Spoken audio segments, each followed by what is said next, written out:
Thank you for being here this great morning. So we shall proceed. Press statement from members of parliament. It is time to lead, not to fan the flames. Kenya must come first. Ladies and gentlemen of the fourth estate, as members of parliament representing the constituencies in Nairobi County and elected to serve this nation, we have solemn responsibility to lead with wisdom, to unite our people and to protect the stability of Kenya. In this critical moment, we cannot afford to sit back and watch as our country is dragged towards chaos and division. In the recent weeks, we have witnessed a worrying trend. Demonstrations that begin with expression of governance have quickly been inflated by both manipulative political actors and criminals. What should have been peaceful expressions of concern have been turned into violent confrontations. Shops have been looted, businesses destroyed, lives lost, and the dangerous rhetoric of tribalism has crept into our streets. When demonstrations turn violent, when hate is whispered into the crowds, it is Kenya that bleeds. We must reflect as individuals, in our homes, as communities, as churches, as mosques, as leaders, whether elected or not. Our constituents want peace that allows them to face life with its ordinary opportunities and challenges. They want jobs. They want security for their children. They want stable prices, safe neighborhoods, and hope for their families. No country has ever resolved its problems through violence. Burning businesses does not create jobs. Stoking tribal hate does not put food on the table. Destroying our own economy deepens poverty. We remind all Kenyans that we are a democratic nation with institutions capable of addressing grievances. This is where lasting change is made, not in the ashes of burned shops or in the bloodshed on our streets.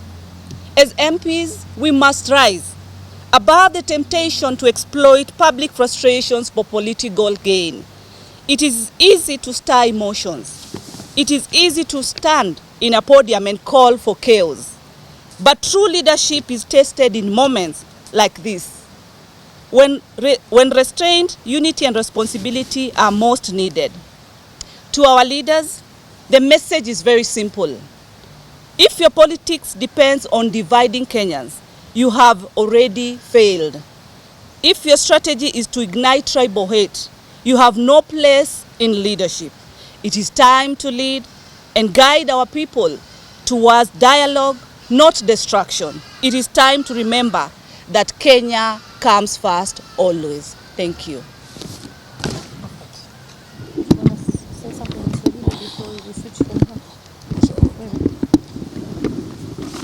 Asante sana members of press.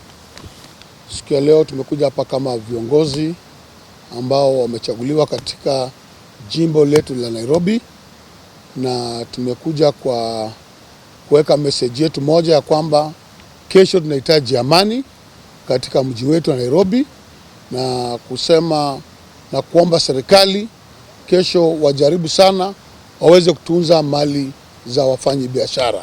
Hatungetaka kuona biashara ya mtu wote inaumizwa kwa sababu ya maandamano. Wale wanaandamana waandamane, lakini waandamane kwa njia ya amani. Sisi kama viongozi tumekuwa tunahubiri amani na tutaendelea kuhubiri amani. Katika statement ambayo imesomwa na senator wetu, amesema kwamba sisi kama wanasiasa tunahitaji kuongea na watu wetu wa mitaa zile tunawakilisha, zile constituency tunawakilisha, ya kwamba kesho tunahitaji amani katika jimbo na nchi letu ya Kenya. Na tunataka kusema kwamba hakuna mtu yote anazuiliwa kufanya mambo yake ndani ya kisheria, lakini kama unakubaliwa kufanya mambo yako ndani ya kisheria, na wewe pia wajibike kuona kwamba hauinterfere na mali za wafanyabiashara. Hawa wafanyabiashara wamechukua loans, wamepanga mambo zao ili wasaidie jamii zao katika mahali wanatoka. Na tutakuwa ni vibaya sana ya kwamba kuna watu wanaingia katika hizo maandamano kuharibu pia amani ya Wakenya. Hakuna Kenya nyingine tutakimbilia kama si ambaye tuko. Sisi ni Wakenya, tutabaki Wakenya, na lazima sisi kama Wakenya tujipende. Tusipojipenda tutachoma nchi yetu, na kuchoma nchi yetu ni mara moja, kuijenga tena itakuwa ni ngumu. So tunahitaji kesho polisi wajibuke kwa kwamba kuchunga mali ya wafanyabiashara na kuona kwamba kila mtu ameandamana kwa njia ambayo inatakikana kwa saa zile zimewekwa kikatiba, na waende wamalize, waende nyumbani. Sisi kama viongozi tumekuja hapa kusema kwamba tunahitaji amani, amani, amani Kenya yetu, na pia tunasema kwamba tuna support our broad based government kwa sababu hiyo ndio imeleta Wakenya pamoja katika jimbo letu la Kenya na majimbo zote za Kenya. Hiyo broad based government tunaendelea kufanya kazi pamoja kuona maendeleo ya wananchi, maendeleo ya watu mitaani, mashule zetu, zile biashara zetu za vijana, maendeleo ya vijana wa mama inaendelea. Nataka kumshukuru our president kwa sababu ako kwa mstari wa mbele kuona kwamba tunapata hayo maendeleo kupitia broad based government.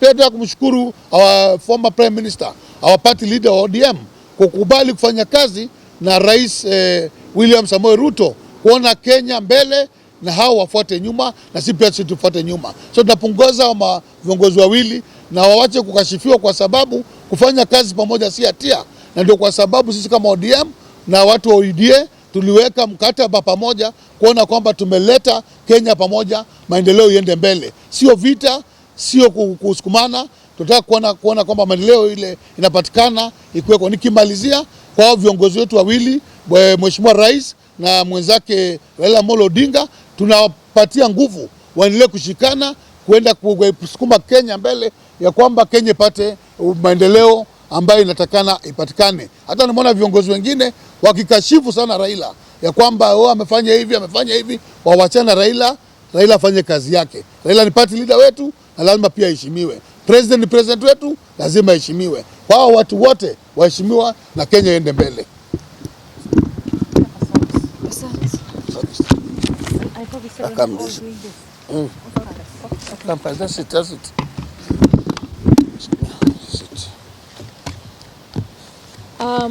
Good morning.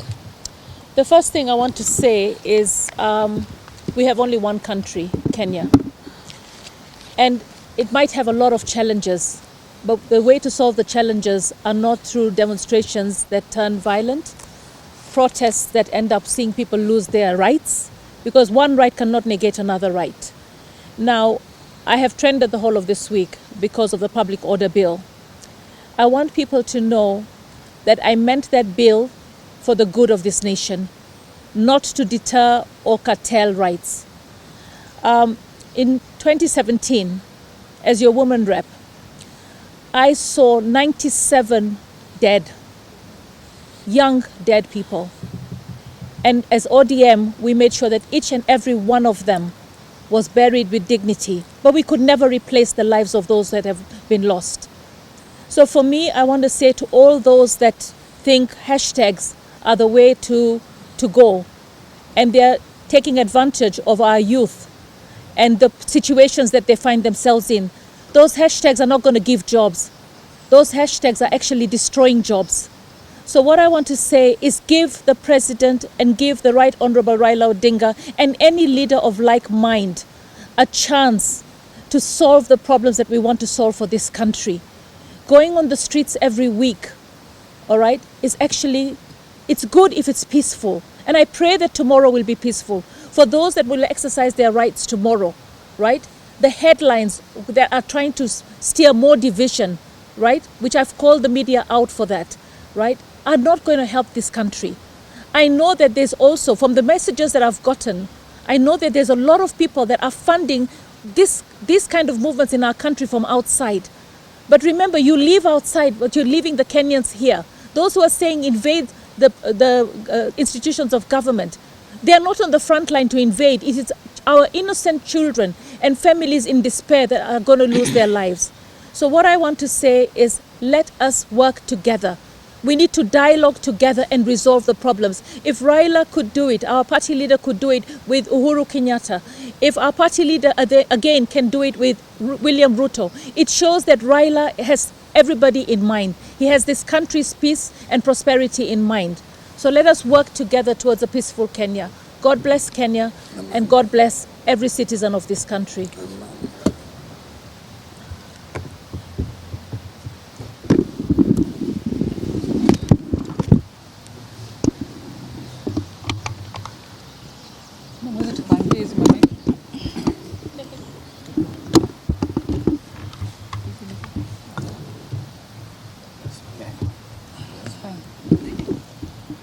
Thank you very much, members of the Fourth Estate. I want to speak to the young people of this country. What you do not know is at the moment, politics have begun. And what you're seeing and what you would think like a positive revolution, or you think you're expressing your voice, has taken a political turn. Politicians are infiltrating what was your movement last year. It no longer has a Gen Z face. It no longer has a youth face of this country. It is a competition that has all the political connotation in it. So I want to ask you, and especially the youth in Nairobi, do not be used politically. We know you are peaceful youth. We know you because we've interacted with you. We know you mean well. Do not agree to be used politically. Because I have engaged some of you even on social media. What are you fighting for? Some of you do not even seem to know what is the agenda because you have been whipped up politically. I want to urge you, stay at home in Nairobi because you have seen the kind of distraction and what a risky business it is. Police are out there to protect themselves. And you see, they have expressed it. You are putting your lives in danger, and for what? And your families end up mourning. So the young people of Kenya, please, I ask you, if you want to express yourself and there is a point you want to drive, make sure that it is your movement. Make sure that it is not somebody else's agenda or somebody else's strategy. It is yourselves who are doing it because you have something to drive, not because you have been whipped up, you have been picked in matatus and dropped in town. Please desist from that. Thank you. Thank you.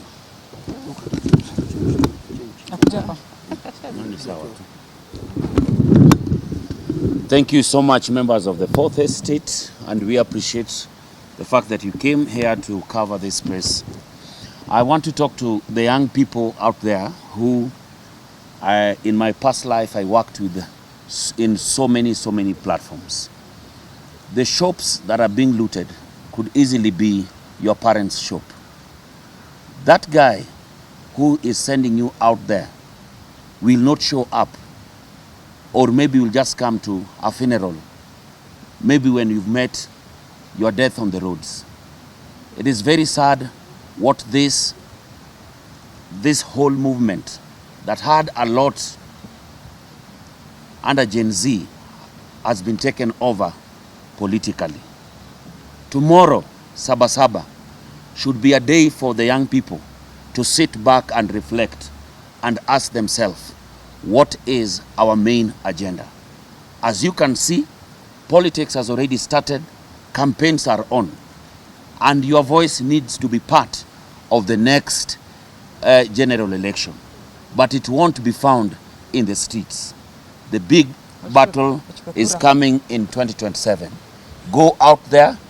When we are registering as voters, go out there and register to vote. That is where the main battle will be. It will not be found in the streets, it will be found in the ballots. And I want to ask you to come out and support the president with everything that he's doing right now. You can see how much economic empowerment that is going around through even our deputy president and the teams that are going to the villages there to meet our people and ask them what they want, what they need, and it is actually being done. Sit back tomorrow, call your leadership, start having an agenda about this movement. Only then will your voice that is already loud enough will also be heard in 2027. Thank you so much. May we have a peaceful Saba day tomorrow. Asanteni sana. Wacha nisisitize kidogo na Kiswahili kile kingine kisicho cha Kanairo. Then I'll do nini? Kikuyu. I'll do Kikuyu. They're requesting a Yeah, Kikuyu. it's okay. Kikuyu ni sawa. Nakubalika. Mkamba? Hamna. Hakuna Mkamba. Shukran.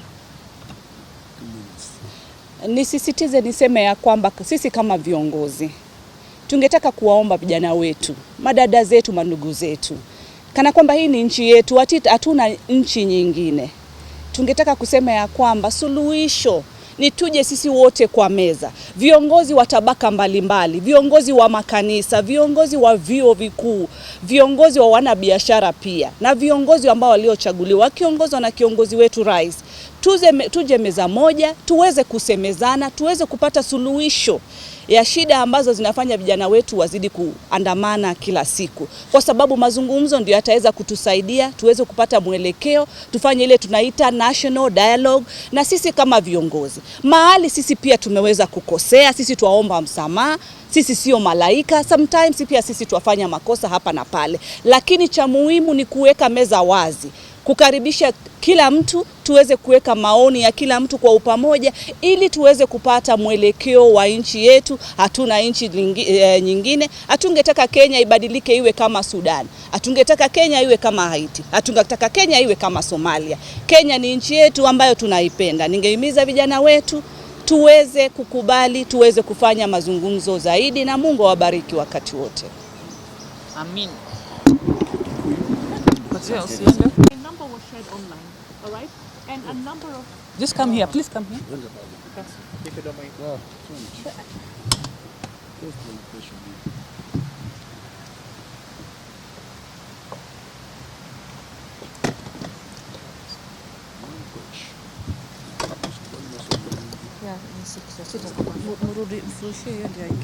Let me flag you here.